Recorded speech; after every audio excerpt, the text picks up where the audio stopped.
નમસ્કાર મિત્રો, હું હરિવર્ધન ચોકસી આપ સૌનું સ્વાગત કરું.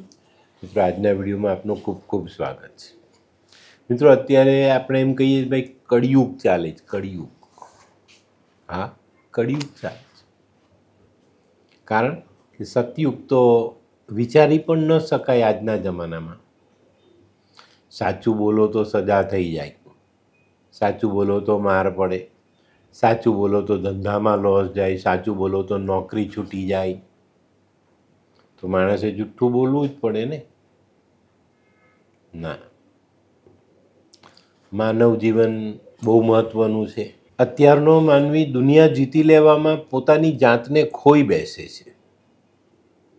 એને એવું લાગે છે કે હું જુઠ્ઠું બોલીને કરી લઉં, 2-5 હજાર કમાઈ લઈશ, ખોટું બોલીને પોતાનું કામ કરાવી લે છે, કોઈને નીચો પાડી દે છે, પોતાને ઊંચો બતાવે છે. આ બધું કેટલા દિવસ ચાલે ને ક્યાં સુધી ચાલે? મિત્રો, હું મારા જીવનના અનુભવથી તમને કહું, સદાચારી જીવન સોનાના ઢગલા કરતાં મોટું છે. હકીકત છે, બહુ વિચારવા જેવી વાત છે. એક સોનાનો ઢગલો પડ્યો હોય ને 100 કિલોનો, એના કરતાં તમારું સદાચારી જીવન મોટું કહેવાય, મહત્વનું કહેવાય. દરિયાએ કોઈ દિવસ નદીને મળવાની ઈચ્છા રાખી છે? ના, એને એના ખારા પાણી પર પૂરો ભરોસો છે. નદી પર્વતમાંથી નીકળીને વહેતી વહેતી દરિયાને મળવા જાય છે. સાગરની કોઈ ઈચ્છા નથી, કોઈ ખેવના નથી કે નદી મને આવીને મળે, પણ નદી પર્વતથી નીકળે છે અને વહેતી વહેતી દરિયાને મળવા જાય છે.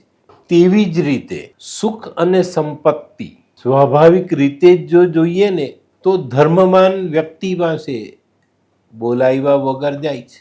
આપણે જોઈએ છે ને, ઘણા મોટા મોટા જે સંતોના આશ્રમ છે, અઢળક રૂપિયો આવે, લાખો માણસ મફત જમી જાય, ઘણા બધાને ત્યાંથી સહાય મળે, ઘણા બધા પોતાના જીવનને ત્યાંથી જોડીને જીવી શકે છે, પેટ ભરી શકે છે. તો આ વસ્તુને આપણે કેમ નથી જીવનમાં જોડતા?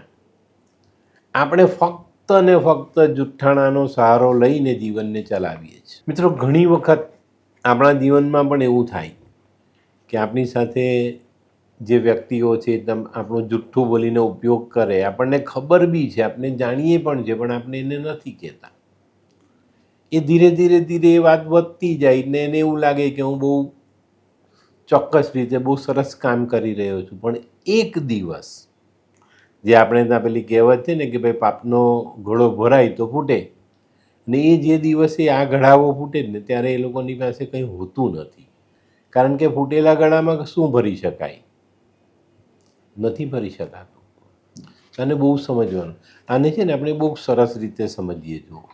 અને ચોક્કસ માં લક્ષ્મી પણ આ પરીક્ષામાં જોડાયેલા છે. એક વખત એવું થયું કે લક્ષ્મીજી પૃથ્વીની મુલાકાતે આવ્યા અને ધન સંપત્તિ માટે દોડા દોડી કરતા, જુઠ્ઠું બોલીને કામ કરતા, ખોટું કામ કરતા લોકોને જોયા. તો માને એમ જરાક વાર એવું લાગ્યું કે આ શું થાય, પણ પછી આનંદ થયો, આ લોકો તો મારા માટે દોડધામ કરે છે લક્ષ્મીજીને પામવા માટે.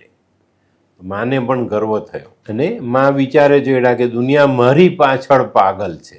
આ જગતમાં મારું જેટલું માન છે એટલું બીજા કોઈનું નથી. નાનો મોટો દરેક માણસ સવારે જાગે ત્યાંથી રાતે સૂઈ જાય ત્યાં સુધી મારી પાછળ દોડે છે, મારું ધ્યાન ધરે છે અને મને પ્રાપ્ત કરવા માટેના દરેકના પ્રયત્ન હોય છે.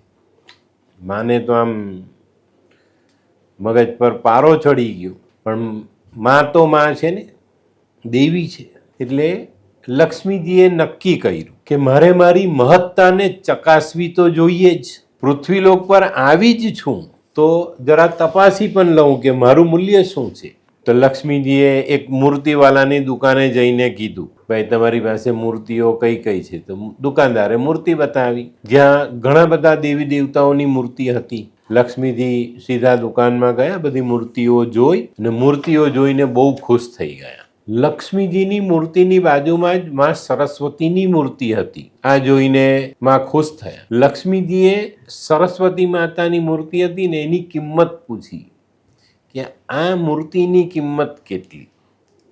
તો દુકાનદારે કીધું કે બેન આના 500 રૂપિયા. લક્ષ્મીજીએ બાજુમાં પડેલી દુર્ગા માતાની મૂર્તિની કિંમત પૂછી તો દુકાનદારે કીધું કે સરસ્વતી માતાનો જે ભાવ છે ને એ જ ભાવમાં દુર્ગાની મૂર્તિનો છે. આ સાંભળીને લક્ષ્મીજીને આનંદ થયો કે બંને મૂર્તિના ભાવ સામાન્ય અને સરખા છે, પણ લોકોનું મારા પ્રત્યેનું જે આકર્ષણ છે એ જોતા મને એવું લાગે કે મારી મૂર્તિનો ભાવ વધારે હશે. લક્ષ્મીજીએ પોતાની જ મૂર્તિ હાથમાં લીધી અને પૂછ્યું કે ભાઈ આ સુંદર મૂર્તિની કિંમત કેટલી? તો દુકાનદારે કીધું કે બેન અમે એની કોઈ કિંમત રાખી નથી, લક્ષ્મીજીની મૂર્તિની કિંમત અમે રાખી નથી. જવાબ સાંભળીને લક્ષ્મીજીને આશ્ચર્ય થયું.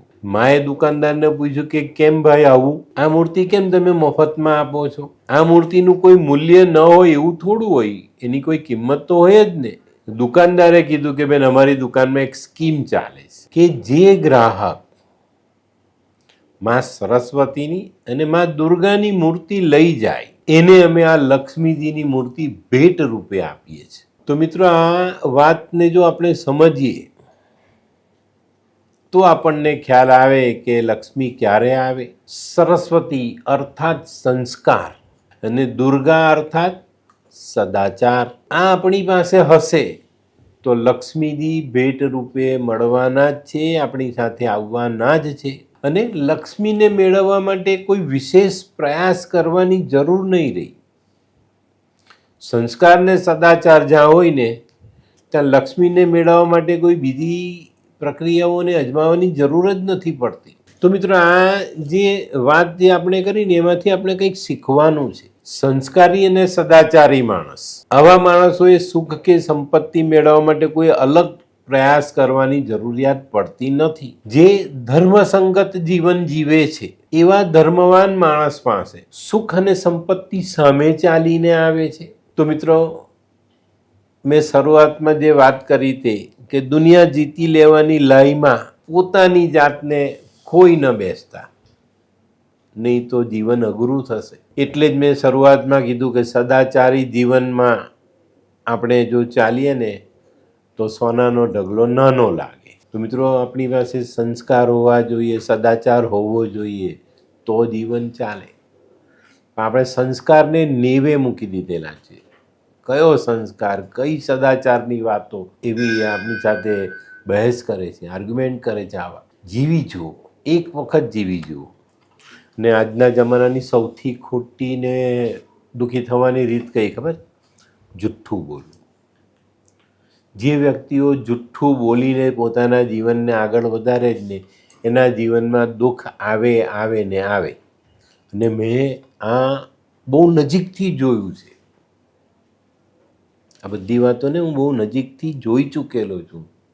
એટલે જ તમને કહું છું કે જુઠ્ઠું બોલવાનું જે દિવસથી બંધ કરશો ને એ દિવસથી જ તમારા જીવનમાં સરળતા આવશે, નહીં તો નથી આવતી.